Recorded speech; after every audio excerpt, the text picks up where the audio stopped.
আজ তোমাদের সাথে শেয়ার করছি নারকেল চিংড়ি। নারকেল চিংড়ি করার জন্য 4 পিস চিংড়ি মাছ নিয়েছি, পরিষ্কার করে ধুয়ে নুন হলুদ মেখে নিয়েছি। কড়াতে 1 টেবিল চামচ সর্ষের তেল গরম করে নিয়েছি। মাছগুলোকে দিয়ে দিয়েছি। এক পিঠ ভাজা হলে উল্টে দিয়ে অপর পিঠও ভেজে নিয়েছি।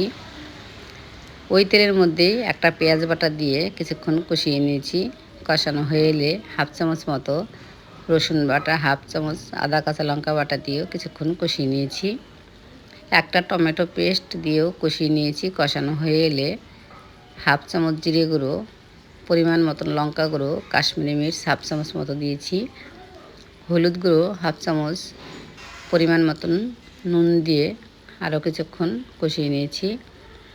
কষানো হয়ে এলে এবারে 2-3 চামচ মতো আমি নারকেল পেস্ট দিয়েছি। দিয়ে মশলাটা কড়ার থেকে ছেড়ে এলে পরিমাণ মতন গরম জল দিয়ে দিয়েছি। দিয়ে কিছুক্ষণ ফুটতে দিয়েছি।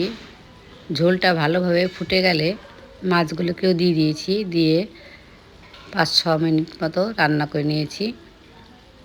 হাফ চামচ মতো চিনি দিয়ে দিয়েছি, নারকেলটা মিষ্টি কম ছিল তাই। এবার একটু ভালোভাবে ফুটিয়ে নিয়ে নেড়ে চেড়ে নামিয়ে নিয়েছি, তাহলেই রেডি।